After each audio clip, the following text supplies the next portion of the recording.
Martin O'Neill was the best manager I've ever worked for. I would strongly urge all of them to do the courses that the education and the coaching staff put on for them at the various clubs.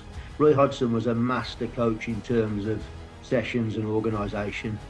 Brian Kidd came as the manager, having been Alex Ferguson's assistant manager for a long time at Manchester United, and Brian Kidd was absolutely brilliant with the players. I'm absolutely desperate to get into football full time, and if I don't do it now within the next 2 years, 18 months, I'm going to go and teach or do something else. Graham Taylor always used to say, God bless him, the only constant is change. And again, if there was a message to take away for people watching this, you have to keep evolving.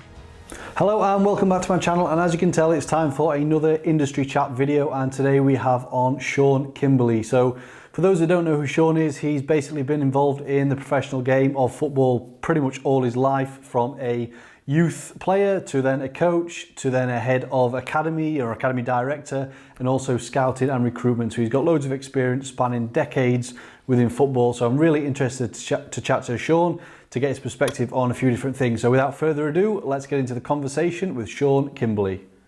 Welcome to the channel, Sean. How are you doing? You okay? Afternoon, Chris. Fine, thank you. Thanks for having me. Good. No, it's a pleasure. A pleasure to have you on. As I say, I'm sure you've got some kind of stories to share, but also, the reason I kind of wanted to speak to you, Sean, again, was, you've obviously got a lot of experience in the coaching realm and how you've kind of gone from coach, academy manager, and obviously which we will talk about, and just kind of how that differs over the years, because obviously you back from when you first started coaching, not to make you sound too old here, Sean, but there's been some years since then. So how it's kind of developed as a role over that time, and also just kind of any advice that we'll touch upon for young coaches and stuff as we kind of get through the conversation. So for those that don't know who you are, Sean, just want to give yourself a little introduction in terms of who you are, what you're currently doing potentially, and then what you've kind of got as your previous roles. Certainly, Chris. Well, as you said, I'm Sean Kimberley. I've been very fortunate over the years that I've always worked primarily in professional football. I currently work for Glasgow Celtic in Scotland as their lead recruitment scout for their academy groups. So primarily looking for between 15 and probably 21-year-olds. Prior to that, as I said, I've worked in football for over 30 years, mainly in the youth development realm, and was fortunate enough to be a coach, a head of recruitment, and an academy manager during that time. Nice, perfect. So are you played at youth level, didn't you, Sean? So is that kind of one of the reasons you kind of took to coaching? Was it a case of you realised you're probably not going to make it as a player and coaching was the next thing, or were you how did you get into the coaching to start with, really? I was very lucky because on leaving school, I went to Leicester City as a YTS apprentice at the time. And I had a very good youth coach who effectively is still a mentor to this day. The reason I mention it is probably around 18, 19, when I'd signed my first professional contract, it became apparent to him, not me, may I add, that I wasn't going to be good enough to be a player, because he kept intimating to me, you are going to go on that coaching course, aren't you? We have enrolled you for this session on communication. And me being relatively young, wet behind the ears and naive at the time, and the youth team captain, thought, oh, that's really good. Thanks for, involving me, but I'll never need it, sort of thing. Lo and behold, about 18 months, 2 years later, I was so glad that I'd taken my preliminary sort of coaching badges. And if there was any young players who are going through the scholarship system now, I would strongly urge all of them to do the courses that the education and the coaching staff put on for them at the various clubs. Can't speak highly enough. Like I say, so I thought I was going to be a player, but I wasn't good enough to be a player, Chris, in summary.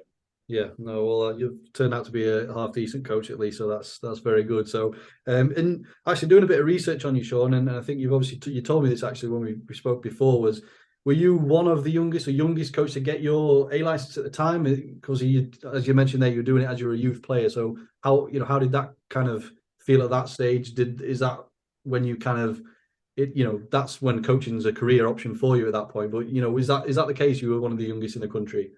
Well, again, the gentleman in question had left Leicester and moved across to Aston Villa, and had asked me, along with a number of 3 or 4 of his ex-players at various ages, would we like to coach the teams at the Centre of Excellence? And this is way back sort of early 90s in terms of where you could gain probably experience relatively easier maybe than you can nowadays with respect. Yeah. So the point being, I obviously wanted to be qualified. The football club and the authorities wanted you to have the right qualifications.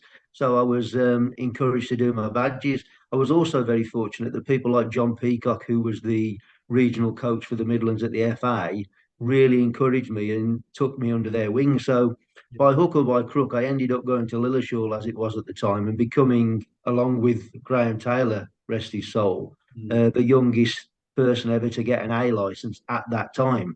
Now, I'm sure that's been superseded. And like I say, but at the time, I was quite young in comparison to the people that were on the courses with me. And I was very, very fortunate that I had good mentors and people that sort of helped me. Yeah. And so then kind of one of the first main roles you kind of had, or at least I believe so from the research, Sean, was you're at Blackburn and you were assistant academy director at Blackburn at the time. So kind of what did that entail? Kind of obviously, because I want to speak about the differences between obviously then being kind of involved in an academy and what it's like now. But in terms of you starting off as assistant academy director, what did that kind of entail for you? Well, in fairness, if we backtrack to that day when I'm driving down the drive at Lilleshall thinking hopefully I've passed my A license, I was 23. Yeah. And I remember sitting with a colleague who still works in professional football to this day, saying that I'm absolutely desperate to get into football full time. And if I don't do it now within the next 2 years, 18 months, I'm going to go and teach or do something else. Yeah. The reason I mention it is there wasn't a role for me at Aston Villa at that time where I was working part time. And then out the blue, the gentleman that I'd spoke to was appointed up at Blackburn Rovers as they were just starting to build their academy because it was still a centre of excellence. Yeah. And they were investing heavily through Jack Walker's finances at the time to build a proper elite academy. So I was very, very fortunate that I got the opportunity to join. Like you say, I actually joined as a centre of excellence manager. And within my first year, the whole process changed in terms of converting across to academies and Yeah. became an assistant academy director, effectively still a centre of excellence manager, looking after from 9 to 16-year-olds. Yeah. And for the next 14 years, near as damn it, I was exposed to fabulous managers, coaches, learning the trade. In terms of at that time, half of Blackburn's Premier League winning side was still at the club. So the likes of Chris Sutton, Jason Wilcox, Stuart Ripley, Tim Flowers, the goalkeeper. So there was some proper international Colin Hendry, well-known players. And I was exposed to things like my first manager was Roy Hodgson, Yeah. who arrived from Inter Milan Yeah. at that time. So it was a fabulous time to be a young coach. And if you were looking at today's similarities, I feel very fortunate now because I think it's very hard, even for young coaches that work in clubs, to maybe actually go and stand by the side of the first team training Yeah. and view whoever the master coach is working.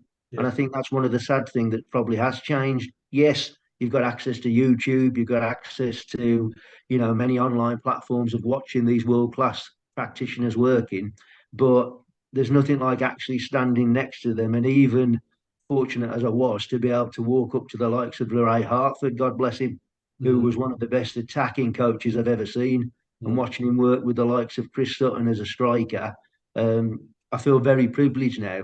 And I think it's one of the things that unfortunately maybe has gone out the game as it's grown in terms of young coaches being able to access elite staff. Yeah. Obviously, that's had an impact on you. I mean, you mentioned some big names there. So yeah, I'm sure everyone knows Roy Hodgson, etc. With over your career, kind of so far, Sean, with other than potentially some that you've named there, which coaches would you say have had a big impact on you as a coach in terms of what have you maybe you've learned some important things from a particular person? Kind of, are you able to share any of that? I think I've been very, very fortunate because during my time at Blackburn, like I say, Roy Hodgson was a master coach in terms of sessions and organisation. Yeah. Brian Kidd came as the manager, having been Alex Ferguson's assistant manager for a long time at Manchester United. And Brian Kidd was absolutely brilliant with the players. So he just had that knack, having been a top player himself, of knowing exactly what, at a given moment in time on the training field, the players would want and would enjoy. Yeah. So he was completely different, but a master coach in that sense. And then you had the likes of probably Mark Hughes and Graham Souness, who were managers Yeah. as opposed to coaches. But one of the biggest thing I took from both of them was it was about being a talented player.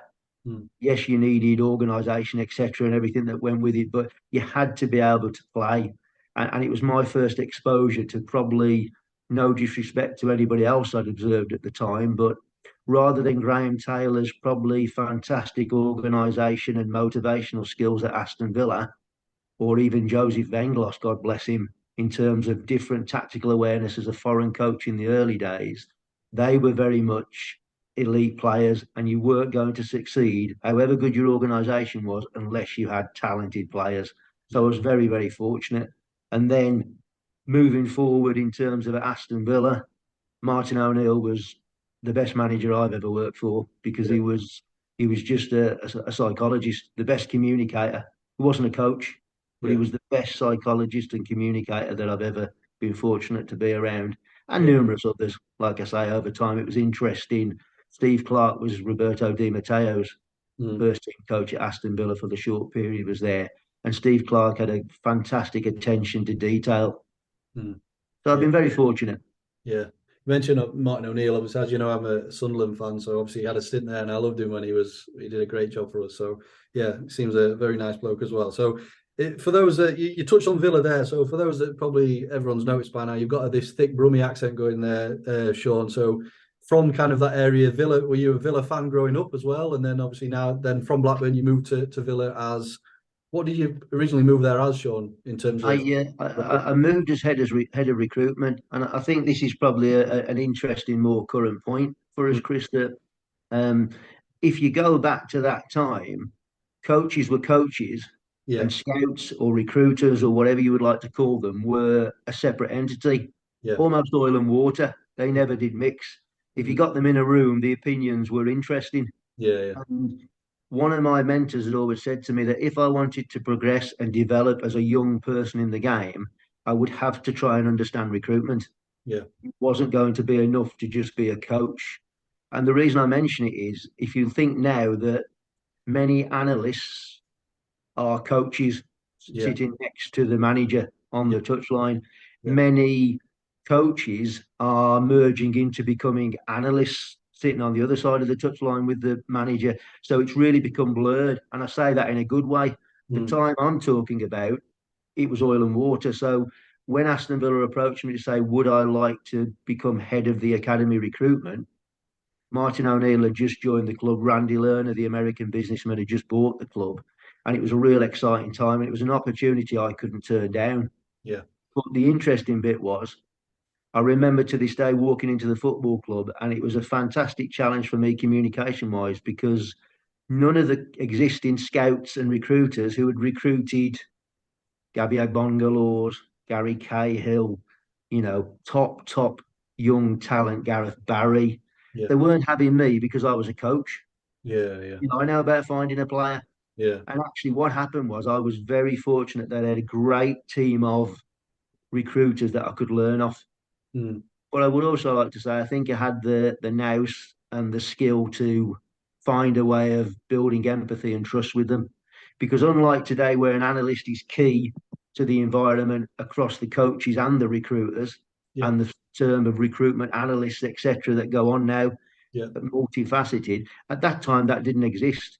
So I Yeah. think actually it's a much healthier environment now to be moving in. And I would advise any coach or any recruiter to actually try and do both, because I think it's very blurred. I think that's the way forward. No, that's a great point, because I've spoken about that before on the channel in terms of analysts, getting coaching qualification, and it is the mix now. You do have coaches that fully can kind of work analysis software. The coach needs to be able to do that, and so does the analyst, and it helps to build trust, as you kind of touched on there, in terms of they respect your opinion a lot more as well if they can see, that you're capable of doing more. So no, that's a good point. So the recruitment of young players then. So obviously there's a few teams within that area, Sean, obviously Villa, West Brom, Wolves, Birmingham, obviously. How, was it difficult to how did it kind of work then in terms of kind of beating the other teams to certain talent in the area? Well, I think it's competitive anywhere, Chris. You Yeah. say about Sunderland. with Newcastle and Middlesbrough, Hartlepool on the doorstep. When I left Blackburn, we used to joke, no disrespect to Blackburn, that we were the eighth biggest club in the Northwest. Yeah. So it was interesting in terms of going down to the Midlands because, yes, you maybe potentially had certain advantages, but my view has always been that recruitment is challenging. I don't care whether you're at the biggest, the smallest, you've got a huge budget, you've got no budget. It's not easy to recruit. Yeah. And, it doesn't really matter whether you have a fabulous training ground because, with respect, everybody's got a fabulous training ground now. Yeah. So, what is your unique selling point? What is your key differentiation that might make somebody fancy your particular pathway as opposed to somebody else? So it was challenging, but it was challenging in a good way. And it's still challenging to this day, the way Yeah. the rules have changed with Brexit. And, the market has narrowed considerably. And probably the power and the influx of what I would call maybe acquisition recruitment rather than development recruitment, Yeah. as there is no patience in the game, so people want ready-made players. Yeah. I think that has changed the recruitment dynamic considerably, along with the Brexit rules. Yeah. Yeah. No, definitely. Definitely. So then obviously you've done the recruitment side of things in terms of youth recruitment at Villa. Then you got the opportunity then to kind of take over as academy manager. So I'm just curious to kind of and for those watching as well, what are the main roles of an academy manager, Sean? Like what were you finding yourself doing? What kind of key relationships did you have, and how close were you with the first team as well at that stage? Just to kind of get a bit more insight into what kind of goes on in that role. I think to be fair, everybody does it differently. I Yeah. think if you went up and down the country, um, somebody once likened it to me to say that you were the CEO of a small company within a large company. And I Mm. think that has only probably grown in terms of when I go to games now and I look at the number of staff that are employed within the youth departments of clubs. Um, I think that's challenging for people. I think there's different ways of doing it. There's multifaceted where people have operations managers that take a lot of that administration away from maybe the football side of it. Yeah. I tried to do probably more recruitment based and tried to delegate my coaching responsibilities to some excellent staff that I had there at the time. Yeah. And I think the key word I would say, I wouldn't tell anybody how to do the job, but the job is so big now, you need to actually delegate it. And you have to, you touched upon it. The biggest thing, and I think this goes for most roles, but it certainly would go in that role, you have to be able to build relationships. You Yeah. have to be able to deal with stakeholders. You have to be able to deal with the cleaning lady, but you also have to be able to deal with, probably in most cases now, sporting directors. Yeah. Where when I first started, your main relationship was, could you actually build one with the manager? Yeah. It progressed to, finance officers, chief executives, sporting directors. It's a completely different dynamic now that has come into the game, and obviously compliance and the governing bodies and associations associated with that. So it's a multifaceted role, but I think at the end of the day, every one of those people that are fortunate to do that role probably do it in slightly different ways. Yeah. And I mean, you'll know, you should. When did the EPPP come in, Sean? I can't actually remember. Do you remember when the Well, year? I remember doing an audit as a head of recruitment, I think in 2012. Yeah. So that was the first one I did in terms of being a departmental head, Mm. um, which was probably a complete sea change to what had gone before, Mm. and added a whole different perspective and layer of complexity to what every club did, really. Yeah. Yeah. And just again, because there'll be maybe people watching that don't actually know what the EPPP is. Are you able to just kind of give a quick overview of what that is and why it was potentially put in place in the first place? Well, it's actually a process and a structure really to drill down into every aspect of how each club finds, produces, develops, looks after the welfare and health and lifestyle of all of those players. And it's really a KPI dashboard, I suppose. Mm. Every club would do it differently. It's evolved massively over the years and it has grown. Certainly, I think from the club perspective and the governing body, particularly the Premier League with Cat 1 and Cat 2 clubs, it was also used as maybe an accountability tool in terms of rightly large sums of money were being spent. Yeah. And, could you quantify and justify the rationale for why you were doing particular things? And again, benchmarking with regards to quality control and standards. So there was lots of benefits to it. I think at times it was cumbersome, and maybe one or two people were fearful of different things, but it certainly moved on and evolved. And like I say, there's been lots of benefits to it, and certainly the influx of the finance that it allowed to flow into the youth departments, Yeah, particularly with regards to staffing and facilities, was unheralded. And I think when you see the England teams having done so well during that 10-year cycle, mm, and now the drip feed effect of what those England teams are at international first team level, you'd have to say on the main, it's been money well spent. yeah. Yeah, definitely. And you kind of mentioned it there in terms of how it's changed over the years, Sean. So as just kind of going back to the roles and responsibilities, because for those potentially there's some coaches watching that do aspire to kind of be one day, an academy manager or equivalent. Um, Nowadays there's a lot of different things that were potentially not around when you were doing the role, or at least at the start, in terms of different software. Analysis is obviously a lot more prevalent in the game, and things like access to stats when it comes to recruitment. So how would you kind of how do you describe the changes over the years, and what have you kind of noticed, and just maybe advice for coaches, as I say, that maybe are looking to do a similar role? Well, I think not just with respect to coaches, Chris. I think if people are ambitious and motivated and wish to move through maybe roles and layers and job opportunities at clubs, you've got to be a digital native now. Yeah, The game is driven by data, and I say that as a positive, not a negative.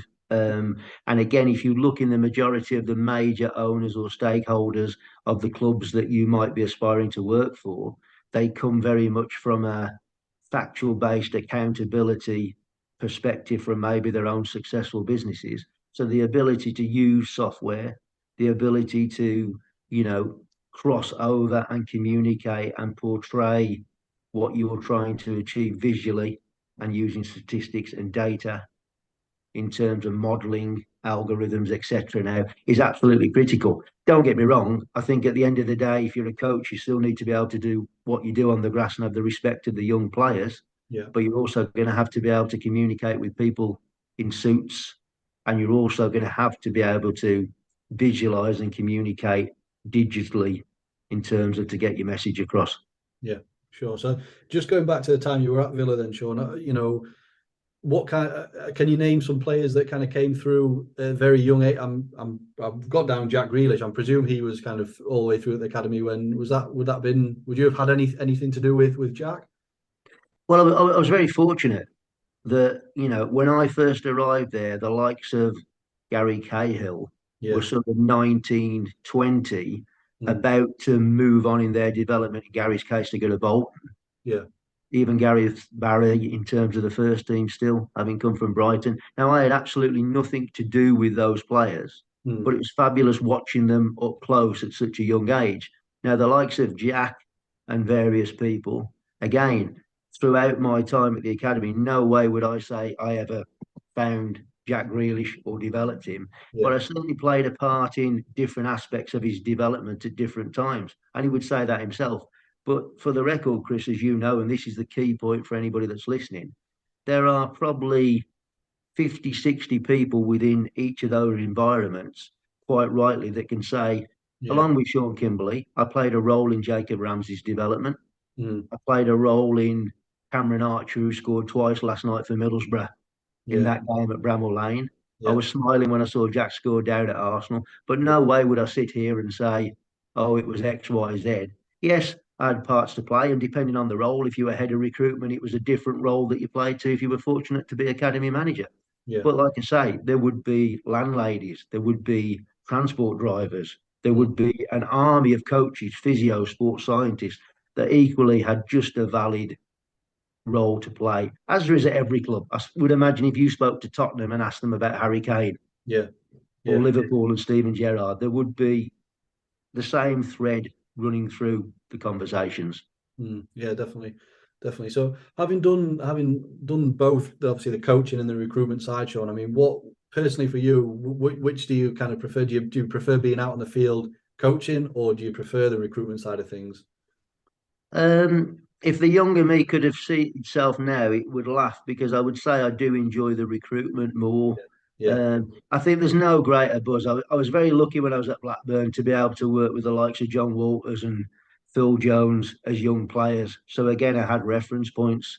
I Yeah. was very fortunate, like I say, to go and watch lots of good young players when I was trying to recruit players for Aston Villa. And I'm very fortunate now to do that for Glasgow Celtic. Mm. So I enjoy the recruitment. I enjoy the intrigue of it. I enjoy the data, the sourcing, the background checking. I love my coaching, but again, I always remember the mentor saying to me, I'm now in my mid 50s. It's difficult probably to be a coach in your mid 50s and 60s. So Yeah. you have to, I wouldn't say be ahead of the game, but Graham Taylor always used to say, God bless him, the only constant is change. Mm. And again, if there was a message to take away for people watching this, you have to keep evolving. So, I didn't know much about pitch control. I understand it a lot better now. I'm Yeah. no expert. Mm. I can explain expected goals if I wanted to send somebody to sleep. But what I'm saying is you have to evolve and move with the times. You Yeah. have to be able to video scout whether there's a pandemic or not. Yeah. You Yeah. have to still be able to stand on the side of the pitch and communicate with people. Yeah. You still have to build relationships. So the only constant is change. But I do think the influx of data and the algorithms and the metrics that come with it now, and data scientists populating the bigger clubs, you have to be able to move with the times and be flexible. Yeah. 100%. I think because again, I've other videos on the channel in terms of kind of working with other disciplines within the club and obviously networking and always being open to not just have your head down and do it how you've always done it, because like you say, things change and you have got to adapt to new technologies and new ways of working. So that's interesting. So after Villa then, Sean, obviously you were there for a long time. What have we got? So you were there for over 12 years or so, over 10 Yeah, years, weren't you?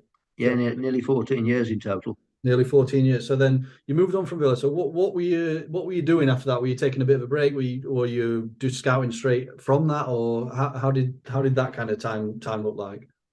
Well, it had been the first time in 30 odd years that I'd never worked in football. So Yeah. it was a shock. Mm. And they say everything is a learning experience, and certainly losing my job was a learning experience. Mm. Um, and it did take some time. And then I was fortunate enough that one or two people in the game, people like Alex Inglethorpe up at Liverpool, the academy manager, and John McDermott, as he was the academy manager down at Tottenham at Yeah. that time, that I knew well, had invited me into their clubs on a very relaxed ad hoc basis to almost keep me interested. Yeah. And it was really appreciated at that time. Yeah. And then gradually, and it took me some time, I have to be honest, I kind of moved back into it. And I was fortunate that Neil Dewsnip down at Plymouth offered me the chance to do some scouting. Yeah. I'd never done any scouting at senior level. Yeah. So it was fascinating, effectively working for Neil and Ryan Lowe as the manager at the time, Mm. to be looking at players that had to be ready now, as opposed to he'll Yeah. be fine as a development player in a few years' time. And I Yeah. really enjoyed it, and I'll be forever grateful for them for giving me that experience, because I'd never sat in a first team dressing room. I'd Mm. never been in a meeting in the manager's room afterwards when we'd lost or when we'd won. So Yeah. again, they say every day is a school day. And believe you me, it was fantastic experience, and culminating with them getting promoted in that disjointed season during the pandemic. Yeah. Again, I played a very, very, very minute, small part in that, but it was fabulous to see good people like Stephen Schumacher now and Neil and them carrying on the success. So I was Doing very well. fortunate. Yeah, they're having another great.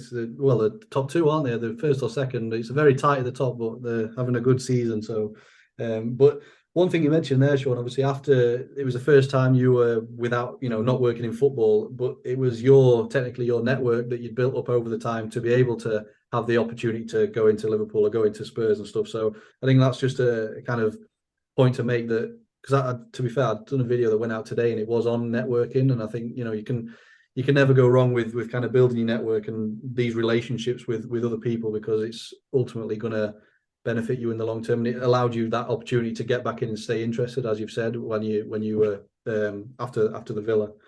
So that's interesting. So Well, I think to add to that, Chris, if I rewound right back to that time when Villa approached me when I was leaving Blackburn, yeah. one of the things one of the people said to me, and I shall never ever forget it, we were sitting in the coach's office because I was a coach, Mm. and they said to me, "Have you got an address book?" And I went, yeah. They went, can I look at it? And I went, yeah, there it is on my desk. And probably an exaggeration, but it probably had 20 football names in it. Yeah. And that was the point that they said. They said, you have to move into recruitment. You have to move out of this area Yeah. to grow. Not as it, network didn't even exist in those days, but Yeah. just to grow your circle of contacts, really. Yeah. Um, and I would hope, maybe other people would say different. I've never gone out of my way to network with people, but I certainly haven't avoided being right with people that Yeah. I've bumped into Mm. and keeping a phone number and exchanging information and all the rest of it. Yeah. The people that I work for now at Celtic, I've known for over 25 years. Mm. We used to play them when I was at Blackburn and go up the road to Glasgow and play. So football is a very small world, as Yeah. you know, and a global world now. So whether people call it networking or being right with people or seeing opportunities, you would be a fool not to do that if you work in that industry. Let's put it that way. Yeah, no, and well, that's kind of how this came about. Obviously, we did a little project together. Obviously, stayed in contact, and now here we are, blossomed into a wonderful friendship, Sean. Eh? Yes, too right, too right. um, so perfect. So then you have mentioned it earlier, the Celtic stuff. So so you are recruiting for sort of 15 to 21-year-old. You say, is that kind of, and what does that entail then, Sean? And who else? Because a lot of people that watch this channel are interested in scouting and recruitment. So kind of again, share only what you can share, but in terms of what does that recruitment department look like and who are you kind of working with and how do you operate really?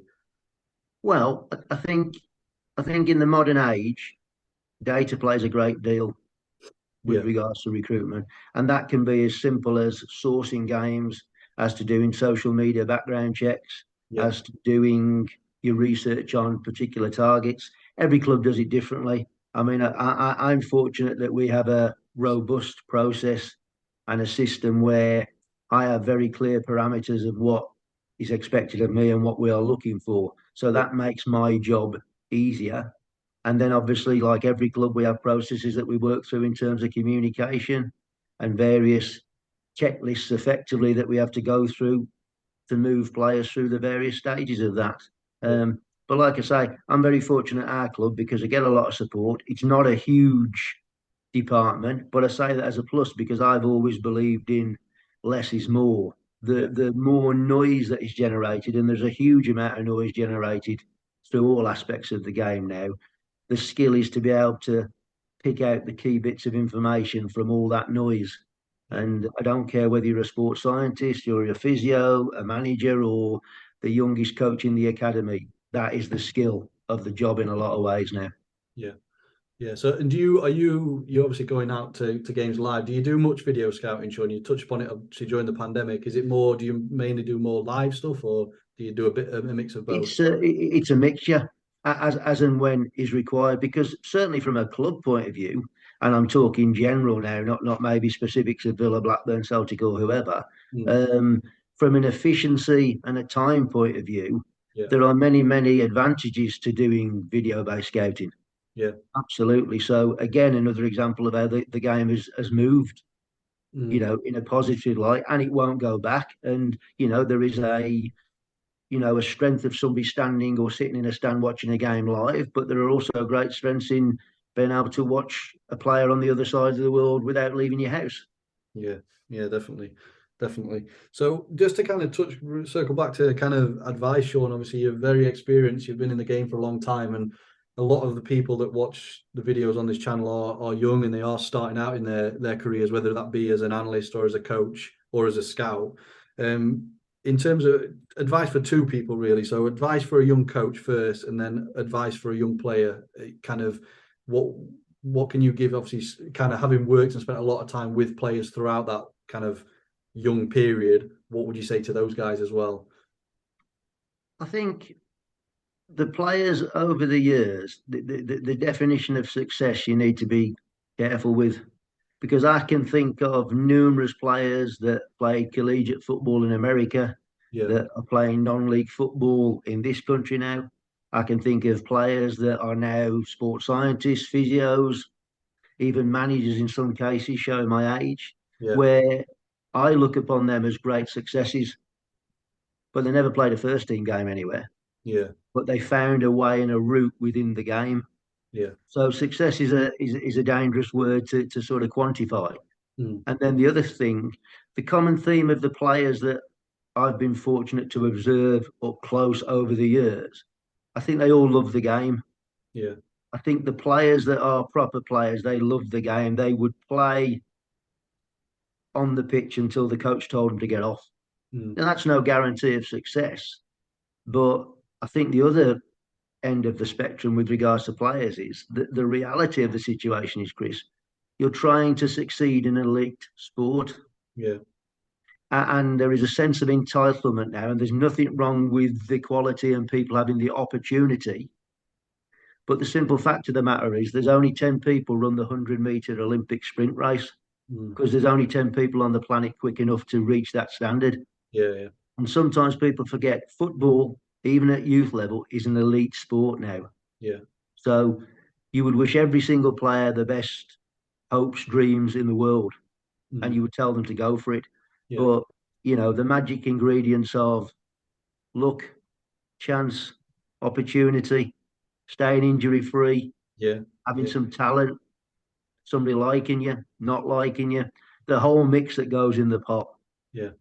Yeah. Then, with regards to probably the other side of it, the coaching aspect, I think the more coaching you can do as a young person, the better, because it's a young person's game. Yeah.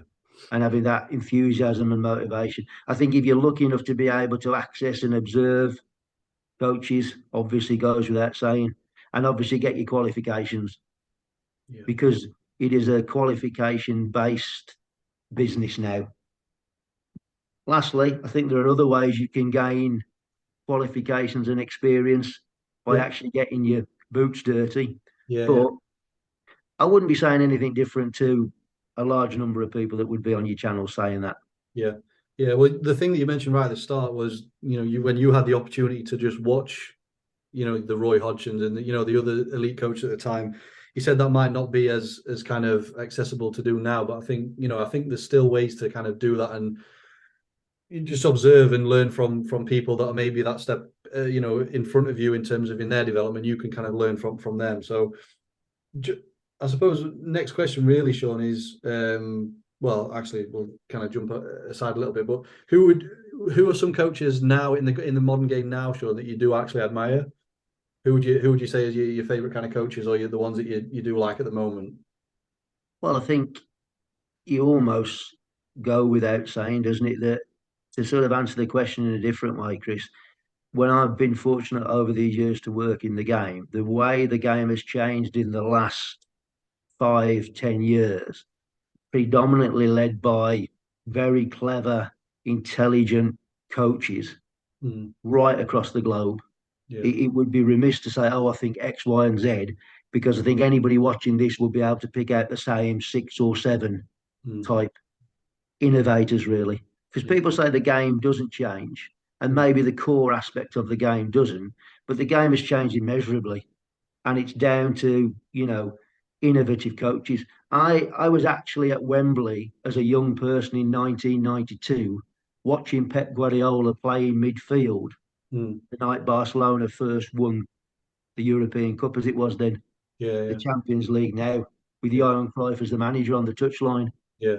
with the likes of Stoichkov, Laudrup, Yeah.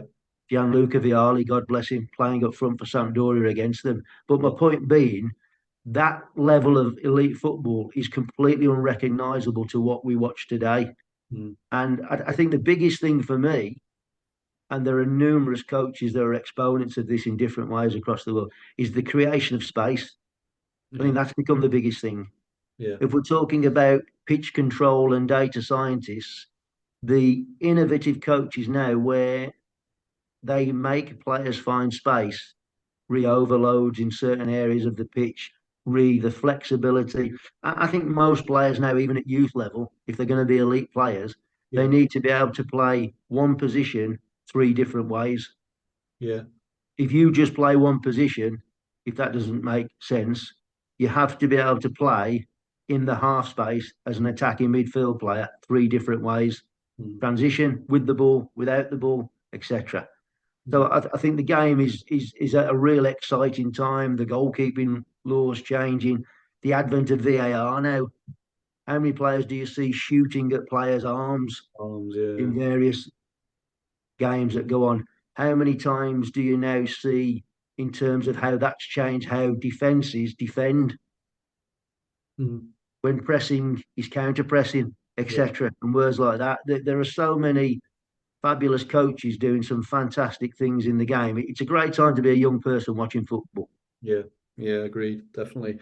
Cautious of time, Sean. So I've not got too much left. So in terms of, you might not have any. Do you have any kind of recommendations of any books or anything? Do you read any coaching books, Sean, or no? I do kind of ask that to most people if they've got any recommendations at all. Well, I've got two. Yeah. I don't know. Can you see that there? It's blurred. You got your blurred on, so you'll have to.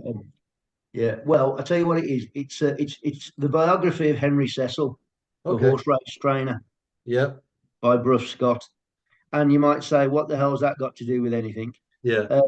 It's one of the best books on learning recruitment I've Okay. ever read. And I think you can apply it certainly to football recruitment. I Yeah. won't say any more than that because I'll let people read it. But if people wanted to read something that isn't about X's and O's, Yeah. isn't about sessions, but is about exposing yourself to different experiences to learn recruitment, read the book about the trainer who found Frankel, the racehorse, because that's fascinating. I That's recommend that one. no, that's And then brilliant. I'll link lastly, that. Yep. Go for it. again, you won't be able to see this on the screen, but I'll put it up. The Financial Times weekend supplement Yeah. every week has an interview, which is called Lunch with the FT. Okay.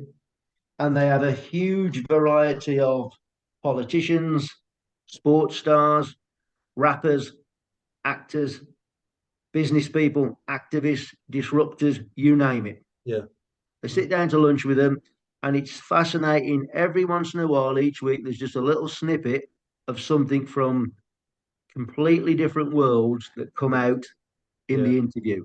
So I've never been one greatly for sitting down and reading coaching books. Yeah. Yeah.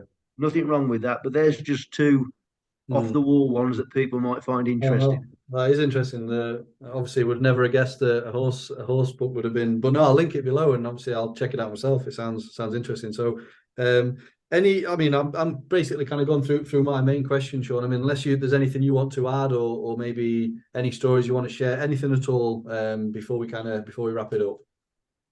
I think the last thing I'd say, and this probably illustrates, I don't know, if you can get to the level where you get it right, it's a fabulous business to be in. That my point being, I might appear here as a dinosaur to some people, being in my fifties now.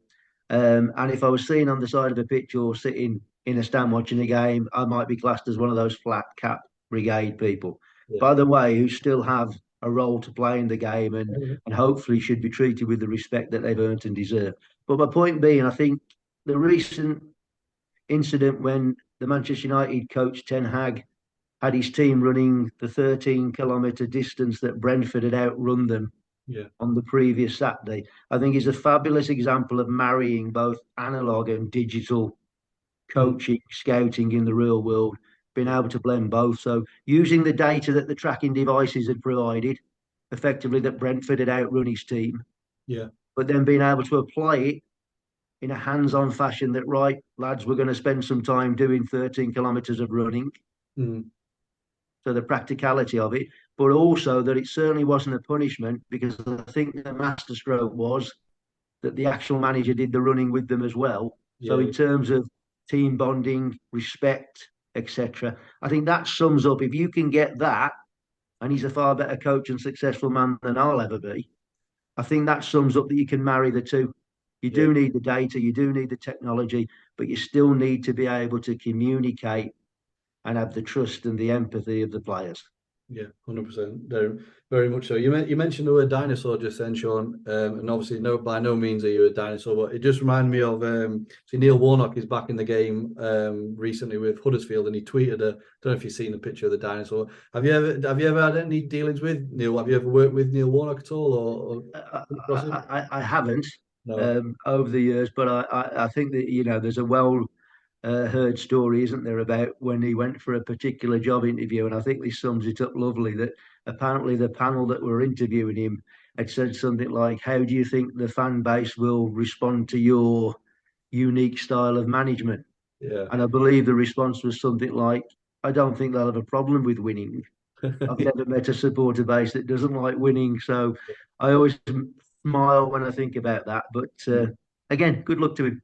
Yeah, definitely, definitely. Well, listen, Sean, thanks very much for your time. Good to catch up. And if anyone's got any questions, obviously leave a comment below. I'll link the book that you mentioned, Sean, down below as well. But yeah, thanks again, and I'm sure we will catch up soon.